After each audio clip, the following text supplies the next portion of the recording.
Hey, good morning and welcome to the Life Together video podcast, episode 3. That's right, episode 3. Very excited. Had a great time so far doing all these interviews, having these discussions. So anyways, the Life Together video podcast, what is it, you ask? It is a place where we're going to discuss topics as varied as life itself. Life is messy, life is beautiful. Let's talk about it. I'm your host, Eric Henninger, and today I am sitting here with Josiah Stendel, very talented independent filmmaker. I'm super glad to have you with us, Josiah. Yeah, thanks for having me. My pleasure, yeah. I think I say that every week. My pleasure. Maybe I need to stop eating at Chick-fil-A. Can we do that? Can we say Chick-fil-A? I think so, as long as we don't show a logo. Fair use, you know. That's right. But now I want some chicken. Anyway, so I wanted to talk with you a little bit about your films. As a filmmaker myself, I'm always kind of interested in what makes somebody go, I want to get involved in that form of art. What was that moment for you where you were like, hey, this is what I want to do? Well, I actually started doing promotional videos. There was this Christian conference that came to Lexington, and I went on their website, downloaded all their old videos and stuff, and kind of chopped it up into my own promotional video, just for fun, you know, nothing really serious or anything. But apparently it got passed around, and the head of the conference actually saw it, and was so impressed by it, he actually contacted me and asked me if I'd be interested in editing their official promotional video for them. So so that's kind of how it got started. I did that, and they kept hiring me to do additional projects, and you know, in the process, I actually started my own business, doing promotional videos and that sort of thing. And I guess just the next natural step from just doing the editing is also doing the filming part of it. So, you know, after starting my first film, you know, I just couldn't stop. It's kind of addicting, right? Yes, yeah, definitely. It's a good addiction, a positive addiction. Yeah, not a negative one. He's a 12-step program or anything, but a good one. Very cool. Now, you've done two projects. Right. Or two narrative projects, I should say, to date. And so tell me about the first one that you did, Every Man's Pryce. Right. Well, the story from it, I actually, I had heard a story about where this homeless guy actually found a Bible in the trash, and that's actually how he found Jesus. That's how he became a Christian. So I thought, you know, what if instead of someone accidentally finding a Bible, they actually stole a Bible accidentally? So, you know, that's kind of where the concept was born. And I believe it or not, it actually started out as a novel, but it was kind of one of those things where it's like you reach the third page and it's already halfway over. So it's like, you know, one of those things where it's like you just put it aside. It's like, you know, this could never be anything real. Well, you know, fast forward a couple of years, and you know, after doing some promotional videos, I, you know, decide I want to, you know, try making a short film. So I'm looking for a script, and I, you know, find this document somewhere in some back corner of my laptop and dust it off. You know, finish the story and turn it into a script, and yeah, the rest is history. You know, so I came up with the concept for it. Very cool. Now, tell me about a little bit about the process behind shooting it and planning for it and that kind of thing. Well, we started, the entire process took 8 months to do. So it was started, you know, with the script. Once I had that finished, another guy that I go to church with, he actually, in the opening scene, he was the prison escort. He's my assistant director. And he'd done projects like this on television stuff before, so he had a little bit of experience doing this sort of thing. And he came on board and kind of helped me plan it. But I worked basically from mid-May to the middle of August, about basically every day doing a shot list. And so planning out every single shot, every single, you know, angle of the film. So that was kind of interesting, you know, and what's really nice about that is once you get on set, you know exactly what you're doing. And on one time on set, basically, it was like 11 o'clock at night. We had just finished one of our scenes there inside where he's talking with his friends. And we reached, it was like 11 o'clock at night, and we're like, yes, we got this done. And then I look at the thing, I'm like, wait a second, that's only half of what we had on the schedule. There was a whole another scene that we totally forgot about.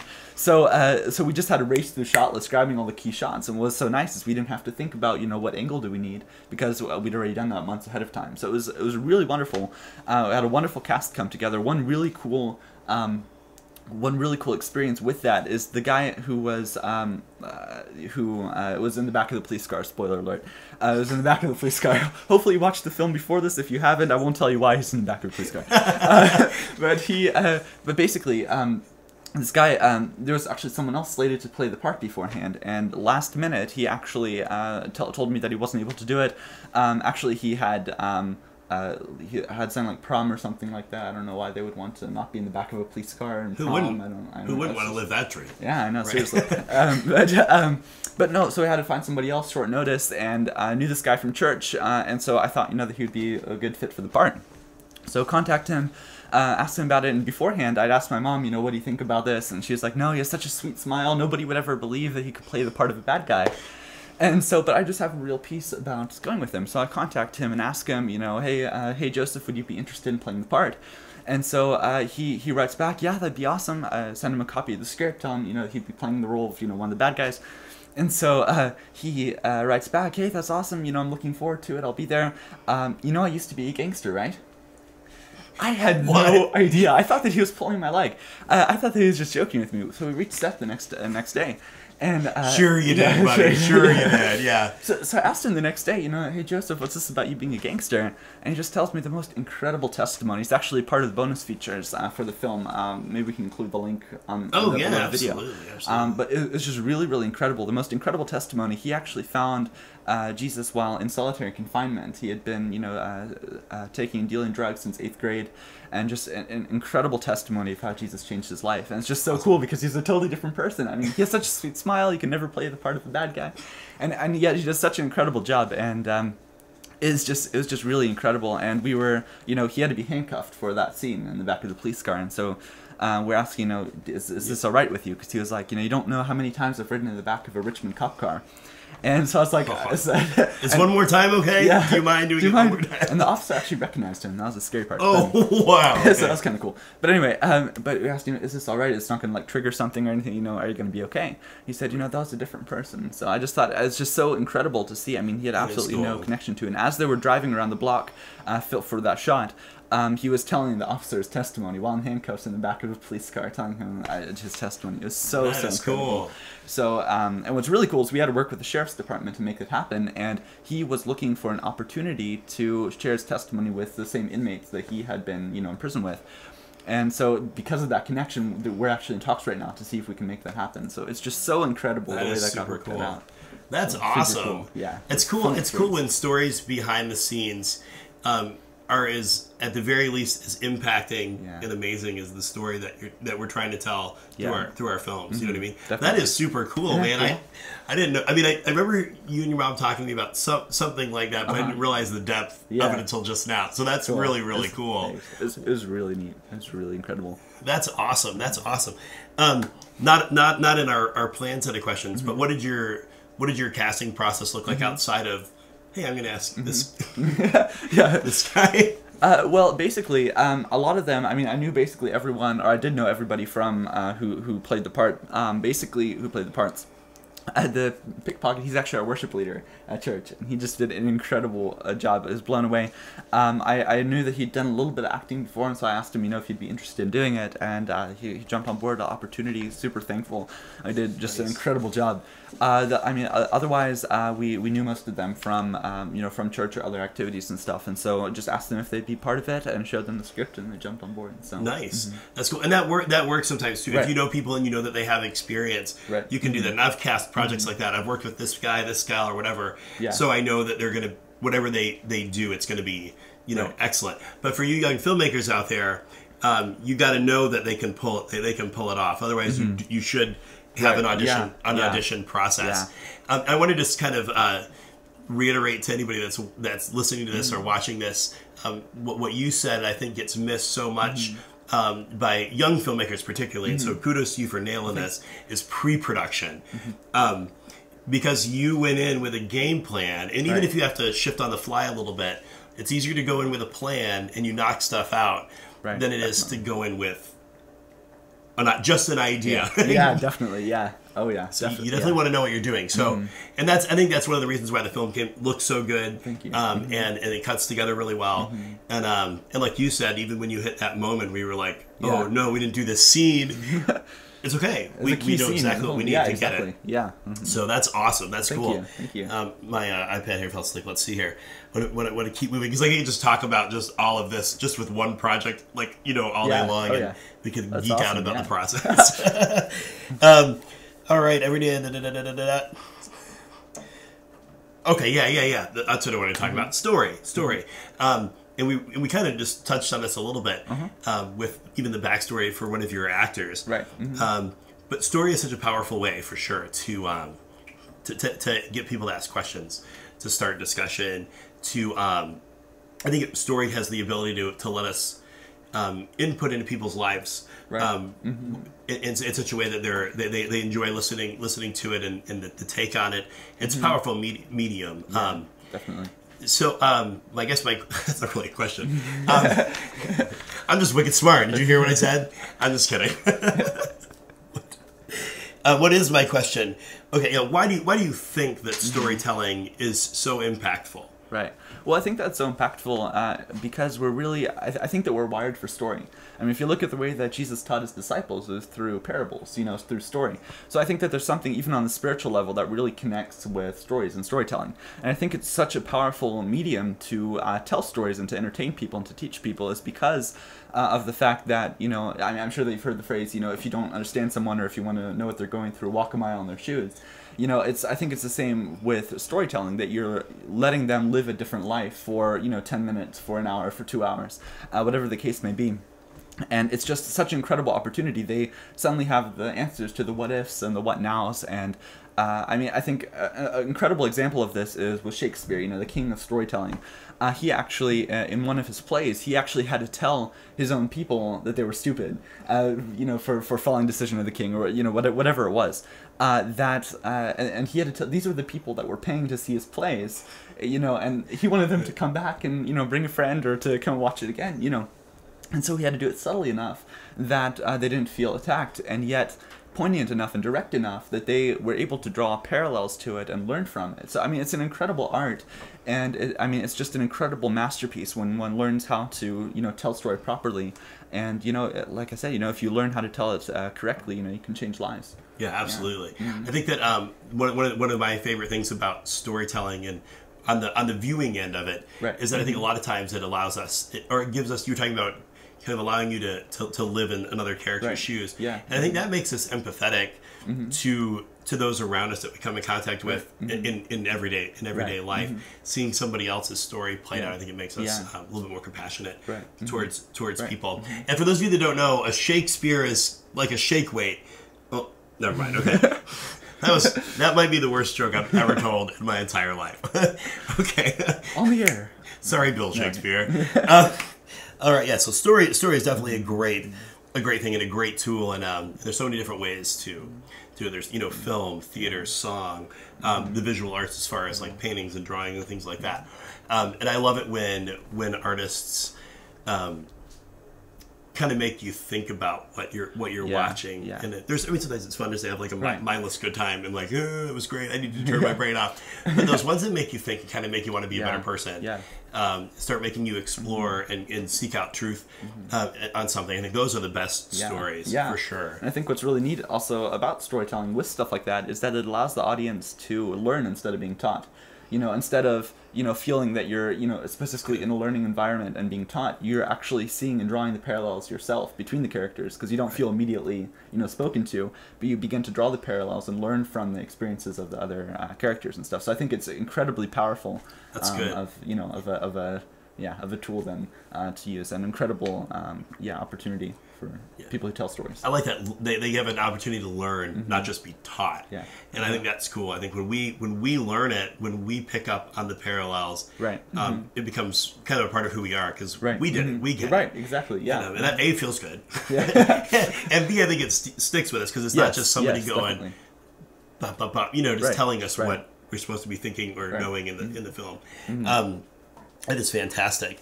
Okay, so we're here in a minute. We're going to talk about your latest project, yes, which is super wicked cool, by the way.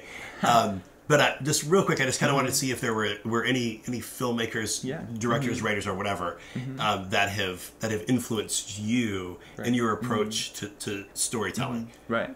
I think the number one, for any filmmaker is really Spielberg. I mean, I love Spielberg. I'm just joking. Sorry. What kind of a filmmaker are you? Steven Spielberg. Who the heck is that? Sorry, Steven, because you're watching. Yeah, of course.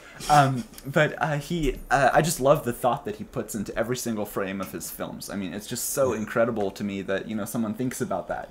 And it's just so cool because, you know, just the subtleties of what he presents in it. I mean, it's so not only pleasing to the eye, but it tells the story visually. You know, if you can, you know, a picture says 1,000 words. If you use 1,000 words of dialogue or 1,000 pictures, you're going to get a lot more. You know, and how many frames are, you know, in a second of film? You know, you're going to get a lot more told. It's a lot more efficient way of telling a story if you do it visually than if you do it through dialogue. So I just really love his style in that. Another major filmmaker that I'd say is really influential to my stories and the way that I tell stories is also, I think, would be Ryan Connolly of Film Riot. Just because I really think, I think it was really him, you know, who really showed me that it's not the equipment, really. You know, it's the filmmaker. You can start with, you know, a point and shoot camera if that's where you have to start, and you know, just make films. And that the worst mistake that you can make as a filmmaker is not making films. You know, you can make it with what you have, and you can always build from there. But that if you never start, you're never going to get anywhere. So I think that's good. I've sat in lots of different like workshops and conferences and stuff with people in the industry, like in Hollywood and whatnot. And they'll tell people that the biggest question they get asked is, okay, I want to be a writer. What do I do to get into the business? Or I want to be a director. What do I do? And the question is always like, well, what have you written? Or what have you directed? Well, nothing, because nobody's asked me to do anything. And their response is always, well, don't wait for somebody to ask you to, because they never will. If you want to write, put pen to paper, right? Exactly. If we were in the 70s. Now we can type. We can put fingers to keyboards and digital images on the screen. You know, or if you want to direct, like you said, the quality of your visuals is second, I think, to the quality of your story. And this is evident in big budget films too, where we have amazing visuals. Even in, you know, they're shooting with great, you know, really expensive cameras, but the story is kind of subpar and leaves you kind of lame. Super lame. Kind of sucks a little, you know. And you're like, well, that was too bad because it looked fantastic, but it just it just didn't. The story wasn't told well. So so get your point and shoot camera out, for heaven's sakes. Make a film. It doesn't have to be amazing, but it'll never get to the point where it is good, unless you're doing and learning. You know, learning as you go. Yeah, definitely. So that's good. That I like that you said that. Yeah, get out the cheapest camera. Like you can have. Yeah, you don't need expensive gear to make it work. That'll come with time, and hopefully people are giving you money. Yes. The bane of independent filmmakers, right? And I'm still not quite there yet. Still working on that part. I think I'm pretty sure, like, collectively, like we've done, like the last 2 projects that I've done and that you've done collectively don't add up to $10,000. No. Yeah, I'm pretty sure. Yeah. But we both used crowdfunding. Yes. And what was your, I'm totally going off book. What was your experience like with that? Yeah, for my first film, that was the first time that I've did crowdfunding at all. And what was extremely difficult with that, and was something that I realized at the time, but that I didn't completely grasp, is, you know, something that I learned kind of later is, I mean, I hadn't made anything yet, you know, so people aren't, you know, as willing to give you, you know, money towards a film if they haven't seen anything that you've done. And at that point, I hadn't done anything yet. The second mistake that we made was making it all about us talking. You know, filmmaking is a visual medium. If it's just getting, you know, some cast members together and shooting a 2-minute teaser trailer, you know, or a minute teaser trailer, 30-second teaser trailer for the film, you know, it's going to make a lot bigger of an impression than if you're just sitting there telling people about what film you're going to make, because, you know, they want to see the storytelling. Even if you don't have the budget to make, you know, and you're there to get the budget to make the film, make some sort of, pick one scene and make that scene. And it's really going to make a lot bigger of an impression. But even though that, because we had such an incredible story for the first film, we still raised, I think it was like around $200 for the film, which, I mean, is more than zero, and helped us, you know, with all the music licensing and stuff. But, you know, I think that's probably the biggest thing that I've learned from crowdfunding is just to make sure that you tell, that you show, and not so much tell when doing that. And I think, too, one of the things that I learned from doing our crowdfunding thing was, if you're going to talk, be sincere. Yes. And be authentic. And you do want to have a little better quality if it's just going to be you talking. That's kind of what we found. We're like, if it looks good, then they'll go, okay, I know that the film will look at least as good as this video looks. But even now, one of the other things that I did a lot of research and stuff, if you ever plan on doing a crowdfunding, that's not a real thing. Crowdfunding. Good Lord. be already like involved in social media and you know, interacting with your friend list and even people outside of your friend list that are involved in the same industry that you're wanting to work in. And so that way when you do your crowdfunding and you start pushing it, right, people are like, oh yeah, Eric's online because he wants money. You have a reputation with them, so that's something good to be doing. Yeah, now Twitter, Instagram, Facebook, and a bajillion others that are out there. Yeah. Well, maybe not a bajillion. I might have exaggerated. Two. No. Two bajillion or just two more? Just two more. Yeah.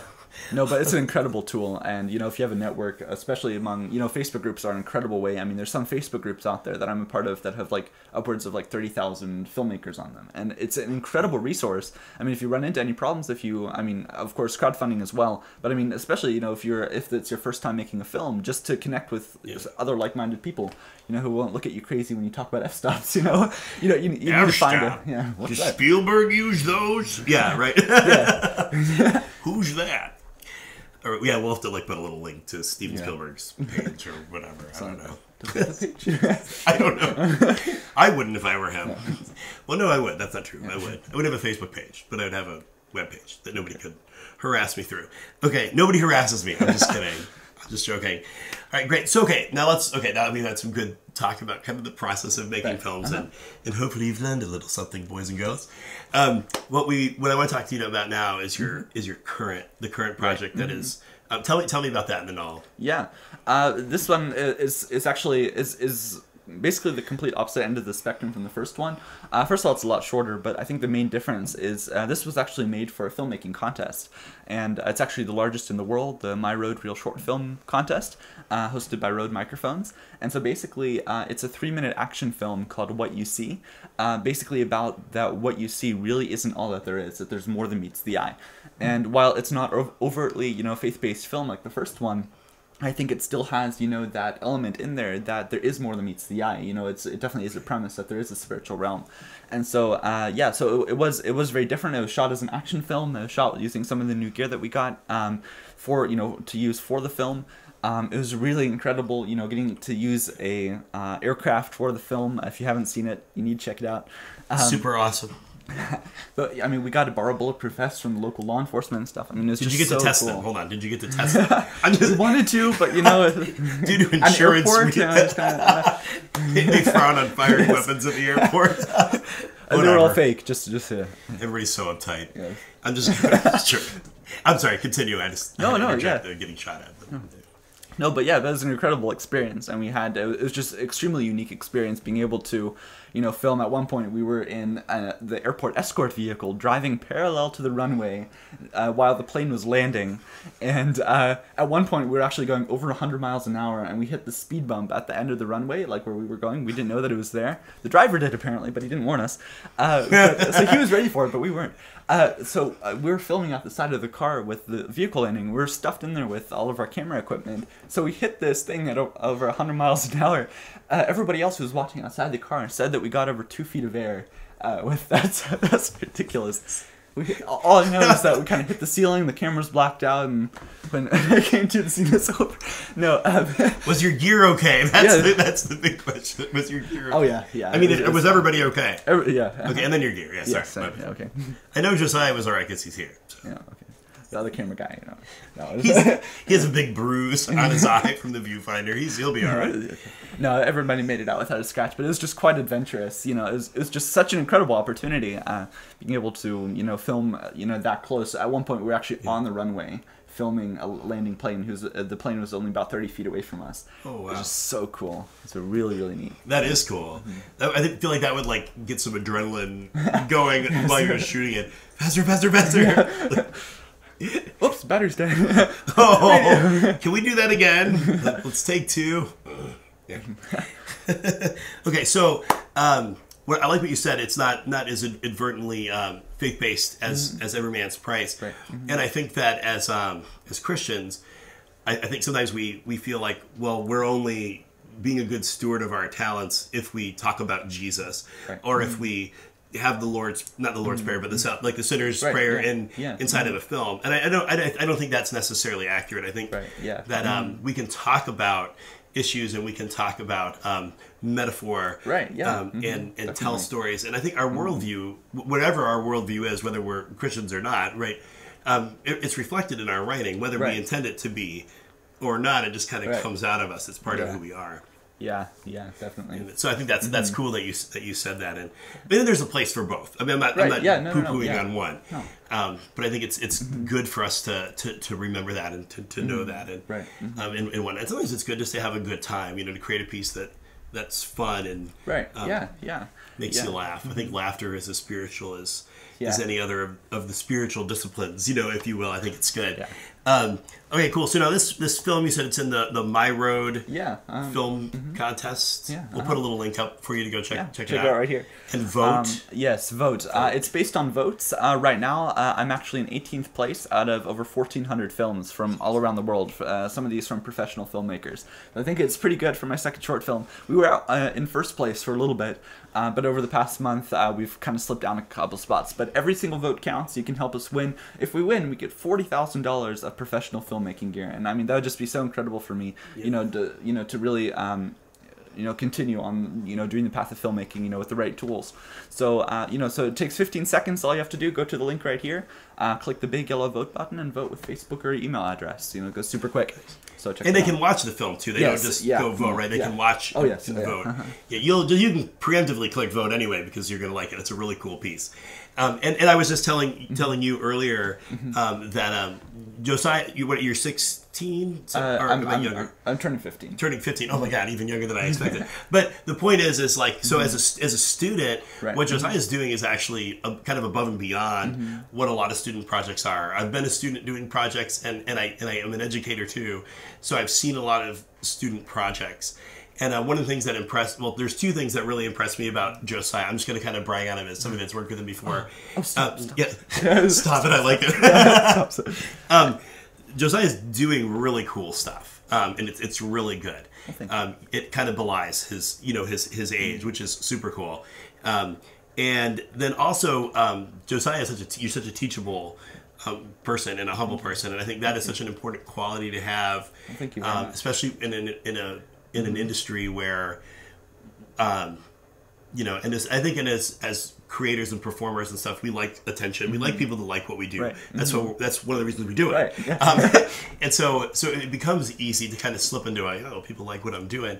But like Josiah sent me scripts and rough edits just to get my input on it. That's humbling to me.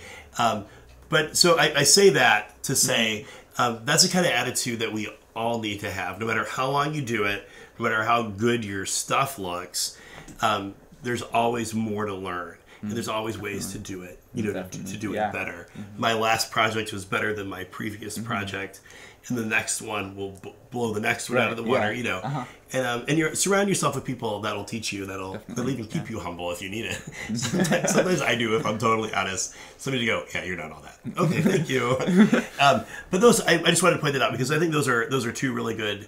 Well, it's cool that you're making stuff that's awesome, but dude, just that attitude, you just don't see it a whole lot, and it's so refreshing to see it. Well, thank you very much. Yeah, you're very welcome. Yeah, and there's a bill in the mail for that, and you can send me. It's only like $20 per awesome compliment. Right. So how many was that? Like 3 or 4? No, it's 2. Yeah. 2. So, okay. Sorry, I was getting ahead of myself. But I'll take that to lunch. So it's like giving back. It's like the gift keeps doing.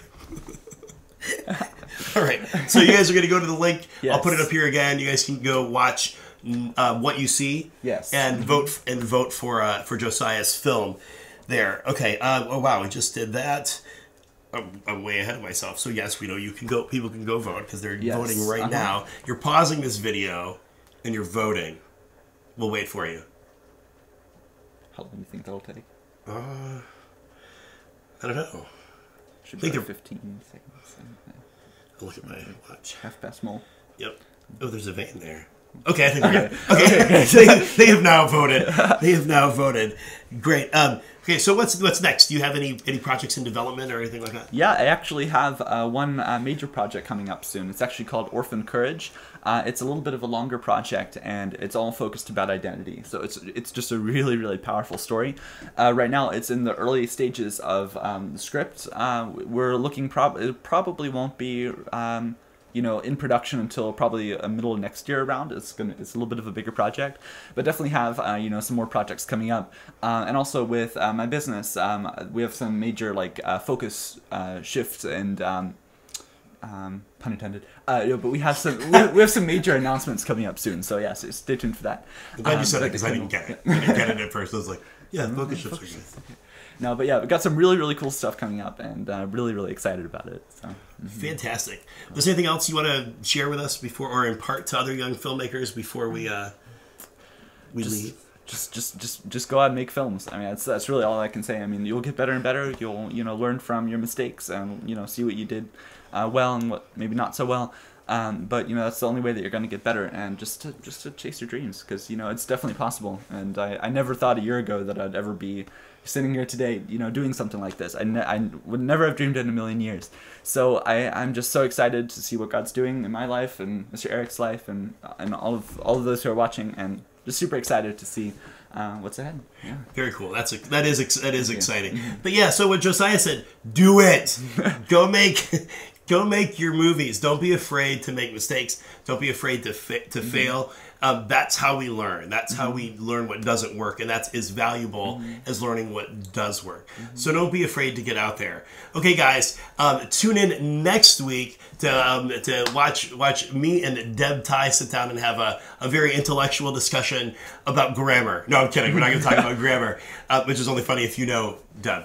But we are going to talk about the benefits of homeschooling and kind of compare and contrast some of the pluses and the minuses to that from somebody that actually is homeschooled for years. So that'll be an interesting discussion for us to have. Tune in for that. You guys can leave your little comments and ideas for what you'd like to hear us talk about. One more thing real quick. If you vote for my film, leave a comment below that you voted for my film, and I'll make sure to get you the behind the scenes and the outtakes for the footage. You won't want to miss that. So yeah, leave a comment below, feedback on the film, and as well as if you voted for the film, and I'll make sure to get you the outtakes. So awesome, great. And so do that, and we'd also like to hear from you guys about what kind of topics or different people maybe that that you'd like to hear us talk with, topics you'd like to hear discussed, and all that kind of wonderful stuff. So like this video, subscribe to the channel, share it with your friends and your enemies, because then there's more people liking this video.